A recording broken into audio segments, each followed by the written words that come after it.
Those of you who have been coming here for a while know that I like a good study or academic survey in a sermon once in a while. I came across this one recently where they had volunteers come in and agree to be attached to little electrodes while they play a card game.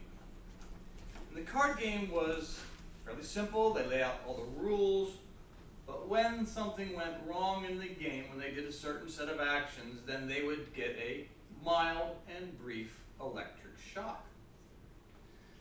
They set this whole thing up, and then halfway through the game, they changed the rules, without, of course, telling the participants. And now when they changed the rules, the electric shock, still brief and still mild, came at random intervals. The grand conclusion of all this research was that people like to have some sense of control. Huh, who knew, right? Somebody spent a lot of money, put in a lot of effort to come to this kind of obvious conclusion that, you know what, people are happier when they can control when the shocks are going to happen and when they're not. No kidding. Really, that's what you had to do. And I like how they phrased it. They said, people who perceive that they have power to determine their own fate tend to be happier, healthier, and more productive. Even the most challenging circumstances can be more bearable if we feel that we have some say in the outcome, while small stresses may become exaggerated if we feel that we are completely helpless to change the situation. Yeah, kind of obvious. You know, when last week I'm at the airport, Sunday afternoon, and I arrive, and I was completely helpless. Because when I get there to the terminal, the check-in kiosk, it says, sorry, you have to talk to somebody to check in. I tried checking in online and said, go to the airport. Go to the kiosk, got to talk to somebody. Well, guess what? There was a concert in Perth all weekend long. And this was the last flight out, back out of Perth to Sydney, and this place was packed. Absolutely packed. And as I look around, all of us trying to check in, I go, well, I'm going to be waiting for a little while. I was powerless in that situation. It's a small stress, but I was mentally preparing myself that I was going to be spending the night at the Perth airport. Because I just didn't see how this was going to resolve. Because then, all of the baggage conveyor belts ceased. Red lights popping up everywhere, the system crashed. And I thought, oh, I'm in real big trouble now. Powerless. Completely powerless. And I saw everybody around just kind of skimming around, trying to weasel into the front of the line, somehow get something done. Because, yeah, we like to have control over our situations. We like to feel like there's some way we can make the situation come out to our side. Patience sometimes is the easiest answer. I was patient, it worked out. Got here, everything was fine. But what I find interesting about this idea of our desire to have power is that the Bible tells us basically the complete opposite. We're struggling to have power to get ahead and do these things, but the Word says, nah, you got nothing. You don't have any power, and it's probably better off if you know now that this is the case. One of the themes, if you look into the Gospel of John, is that you don't have any power, and the Lord has all the power. You're going to see it over and over and over again. He starts it right at the beginning. He says, in Him, the Lord, was life, and the life was the light of men. It also says, these things are written that you may believe that Jesus is the Christ, the Son of God, and that believing you may have life. If you believe, then you have life in His name. As the Father has life in Himself, so He's granted the Son to have life in Himself. So it says elsewhere, the bread of life, the bread of God is He who comes down from heaven and gives life to the world. I come that my sheep may have life, they may have it more abundantly. I am the resurrection and the life. get this pattern here? John's telling us, you don't have life, the Lord has life. How about this one? I am the vine, you are the branches. He who abides in me, and I in him, bears much fruit. For without me, you can do nothing. Without me, you'll do okay, but it won't be so great. No. Without me, you can do nothing. Ooh, do you have power? No, you do not. No, you do not. Anybody who does not abide in me, he is cast out as a branch and is withered. Without me, you can do nothing. He says it again. Without me, oh yeah, really, truly, you can't do anything. Uh-oh, this doesn't sound very powerful to us, does it? So, this is a big deal when John's saying this over and over and over and over again. And it's a subtext of the story we're going to read today. The Lord in this story, Jesus, he heals a man who has, the Greek word is called asthenia. I think I'm saying that right. Asthenia. And it's a Greek word that means without strength, without power. So this is from John chapter 5. And we're going to see how Jesus heals a man who doesn't have any power. It says, after this, there was a feast of the Jews, and Jesus went up to Jerusalem. Now there is in Jerusalem by the sheep gate a pool, which is called in Hebrew Bethesda, having 5 porches. In these lay a great multitude of sick people, blind, lame, paralyzed, waiting for the moving of the water. For an angel went down at a certain time into the pool and stirred up the water. Then whoever stepped in first, after the stirring of the water, was made well of whatever disease they had. Now a certain man who was there who had an infirmity 38 years. When Jesus saw him lying there, he knew that he had already been in that condition a long time. He said to him, "Do you want to be made well?" The sick man answered him, "Sir, I have no man to put me into the pool when the water is stirred up. But while I am coming, another man steps down before me." Jesus said to him, "Rise, take up your bed, and walk." And immediately the man was made well, took up his bed, and walked. The man whom the Lord healed at the pool of Bethesda, who had no power, is a symbol of the human race. And it's also a symbol of us, because we don't have any power. If you think about the scene, you've got this pool and these 5 porches around, and you've got sick people, right? It says lame, blind, paralyzed. And they're waiting for this movement of the water. Why are we sick and lame and blind? Because we have failed to follow the plan that the Lord set out for us, right? The Lord says, here's a plan, it'll lead you to happiness, but we don't do it. Either we don't see the plan, and when it's shown to us, we don't believe the plan when we encounter it, or we encounter it and we just refuse to follow it. All of these things are possibilities. So we bring a lot of this sickness on ourselves, and here we're gathered at Bethesda, which is known as the Pool of Mercy, the House of Mercy. House of Mercy. So the Lord, in His mercy, He restores our ability to have a spiritual life. He came into the world physically to do that a couple thousand years ago, and He did that when the world lost its way. He now does this to each of us individually, and it's this desire for Him to bring us back to His fold.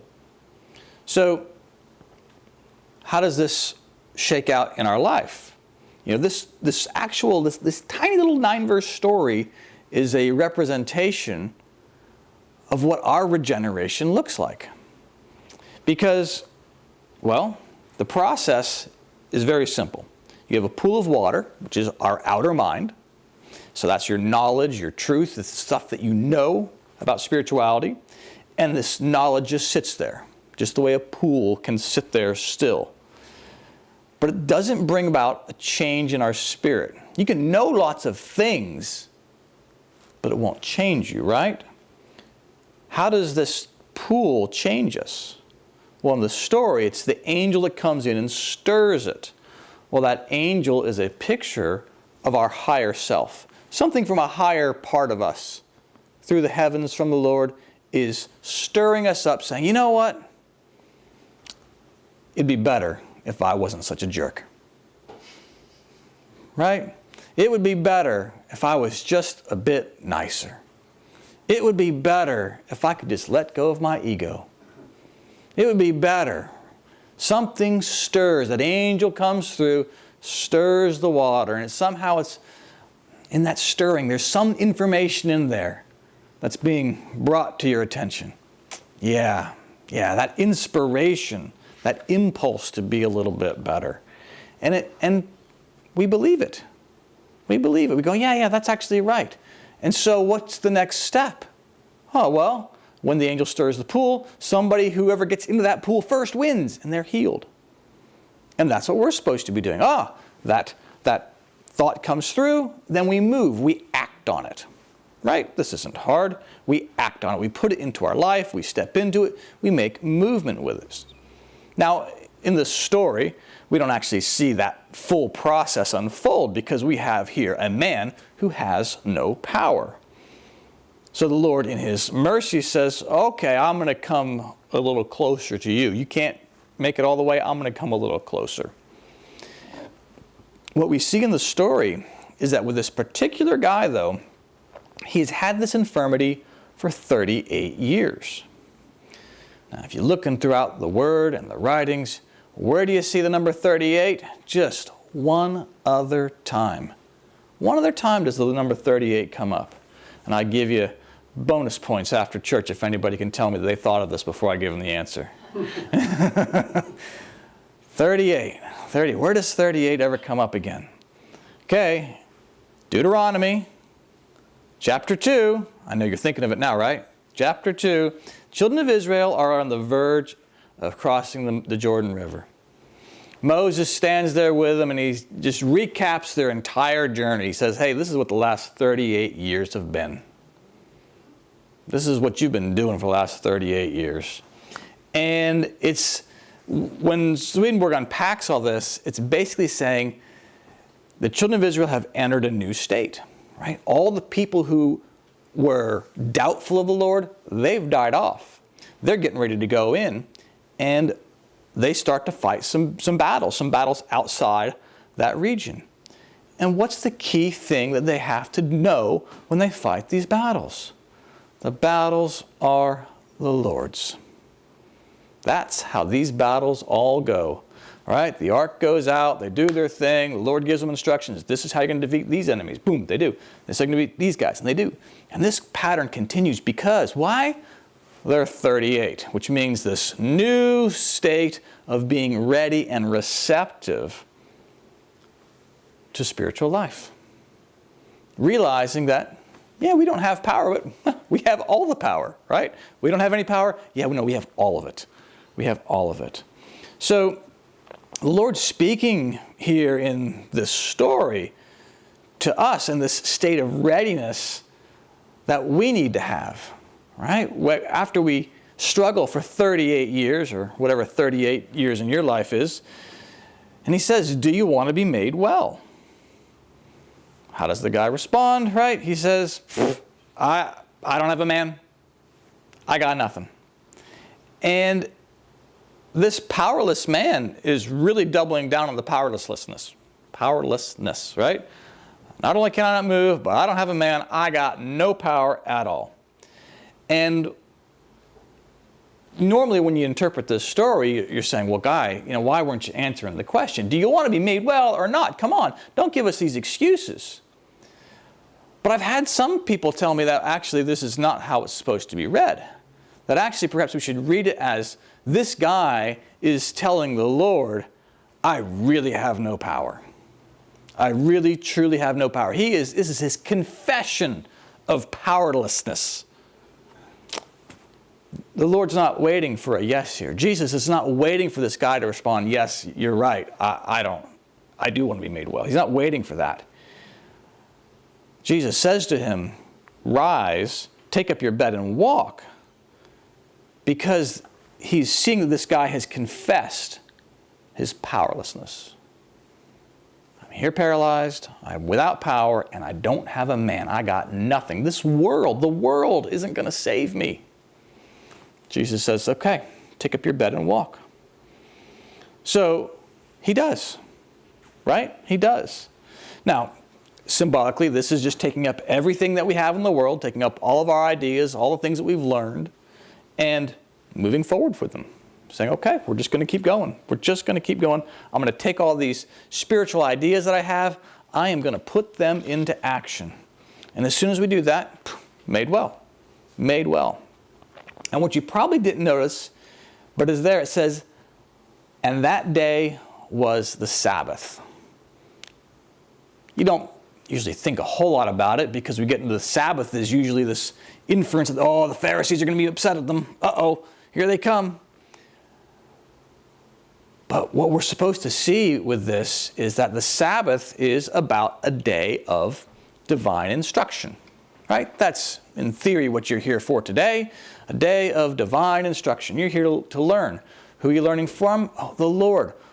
So when this passage, this story says, and that day was the Sabbath, it's again reflecting this idea that the guy understood that salvation came from the Lord alone. Oh, this is my day of divine instruction. Oh, I'm only saved. I'm only made well through the Lord. You can't be saved on other days, right? You're saved on the Sabbath. We labor for 6 days, but that seventh day, and if you look in the creation story, Swedenborg says, this is a day where you acknowledge that everything comes from the Lord.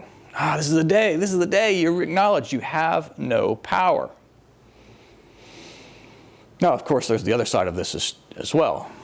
Swedenborg very clearly writes that we need to shun evils and all this stuff, but we have to do it as if it is our own.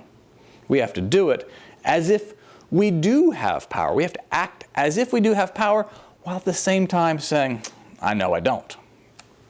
And it's really frustrating, right? Because the appearance, the illusion we're given in this life is that we have all this power. Oh, I can choose this, I can choose that, I can do this, I can do all these things. But the writings are clear saying, you know what? No. You don't. You don't have power. The Lord gives us that illusion of power so that we feel like we have life. But we have to also acknowledge that we don't. Understand the reality that we don't have the power, and yet we have to act like we do. And we do this because part of the problem we encounter in our life is our motives. So many of our motives are mixed. Okay, I want to be, here's a good example. I want to be healthy. I want to be better looking. I want to lose some weight. And we say, okay, yeah, I want to lose some weight because it's healthy. But then the back of our mind goes, oh, I'd like to be better looking too, right? We have this vanity will lace some of our decisions. And we do that with all of our spiritual things too. We say, oh, well, I'd like to be a nicer person. Because why? Well, because it's the right thing to do. Oh, but you know what? My friends will like me more too. I'll have more stuff because people will give me more things if I'm nice. So we have this problem of lacing good motives with bad ones. And the Lord says, well, that's kind of okay. I'm going to work with that and slowly wean you off those bad motives. And so you have to see that you're doing something because you kind of have to own up the fact that you have these bad motives, but also saying, but I'm going to do something good because I have the Lord working through me. So you have the powerlessness and you have the power, and it's both there at the same time. So it's our job to realize this kind of paradox and yet move forward with it so that we can actually progress spiritually. So we can become better people and be weaned off those bad motives and have pure ones as we go along. We're told very frequently that the Lord doesn't expect us to acknowledge right away that we don't have life. He doesn't expect us to be taking no responsibility for the good that we do. He's like, yeah, I know at the beginning you're going to take some credit. I can deal with that. We get this reading from Arcana Celestia, Secrets of Heaven, 2946. It's a longer reading, but it's in your order of service if you want to follow along. And it speaks to this idea of how we slowly are weaned off this appearance. It says, "Such is the first state of all who are being reformed and made spiritual, that they do not believe that they are reformed by the Lord, but by themselves. That is, they believe all of the will of good and the thought of truth to be from themselves.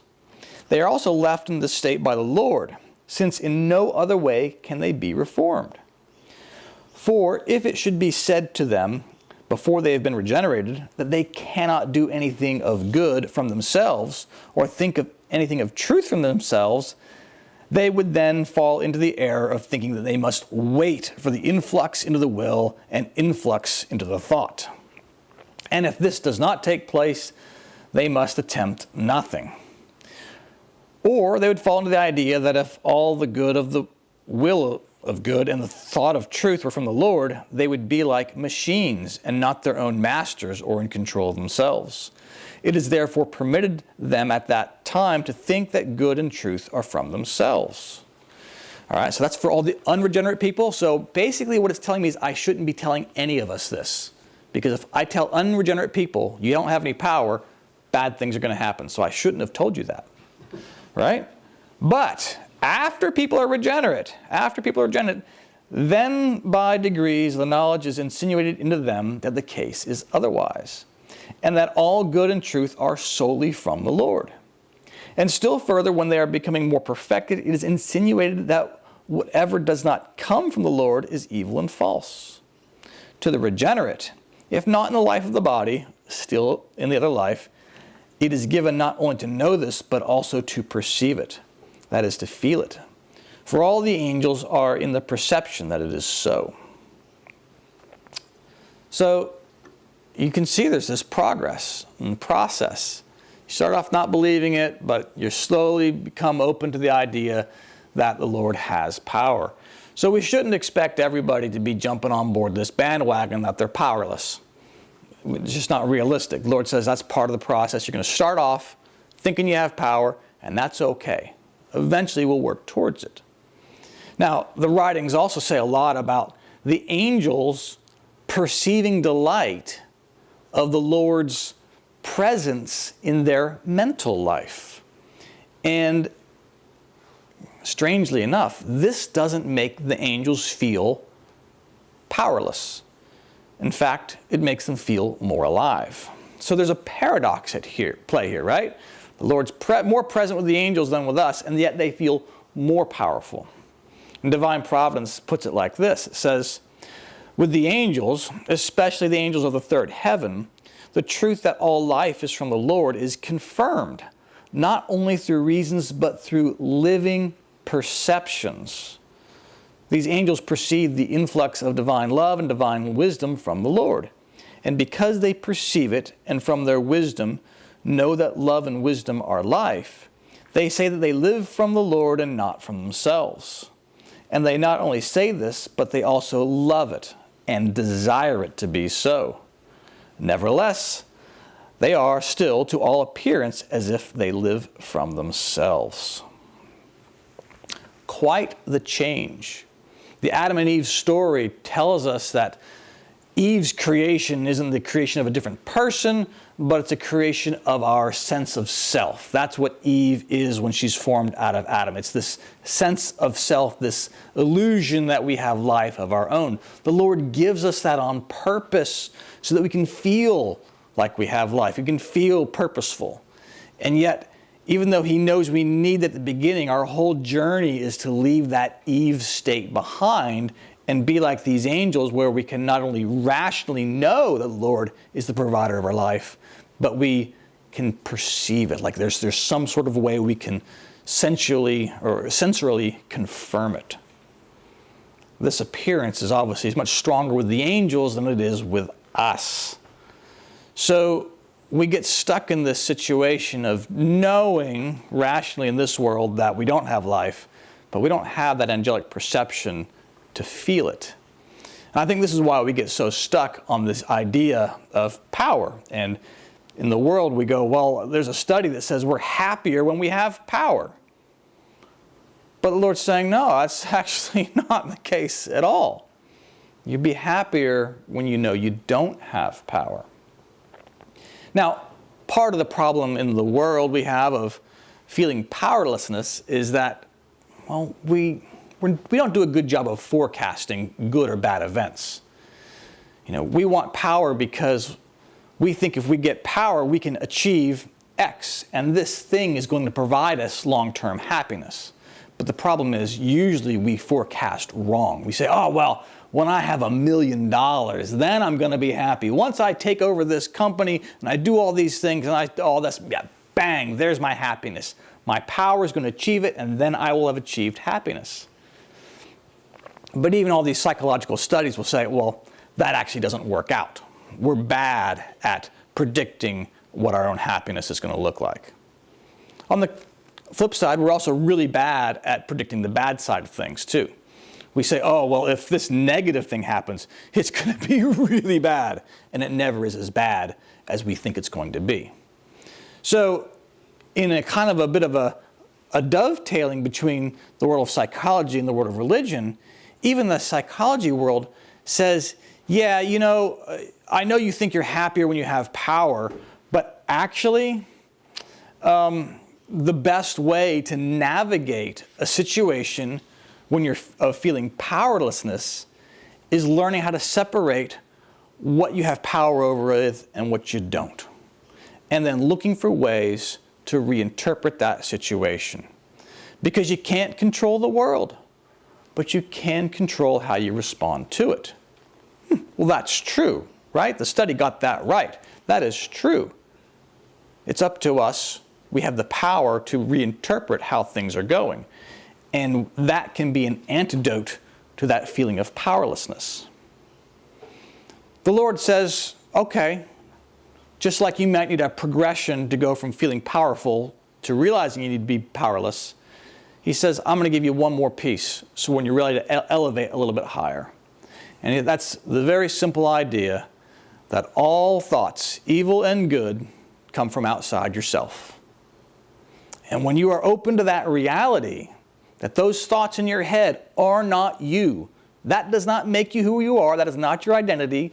The thoughts are not you. Those thoughts come from outside, from heaven above or hell below. When you realize that you don't have power over what comes in, your power resides in what goes out. Your power resides in letting the Lord come through you, and He can dispel those negative thoughts, and you can indulge in the good ones. Don't take credit for the good ones. Don't take blame for the bad. Simple rule. Don't take credit for the good. Don't take the blame for the bad. Those thoughts are not you. You don't have power. But like the children of Israel sitting on that Jordan River, you do have all the power in the world behind you. Amen.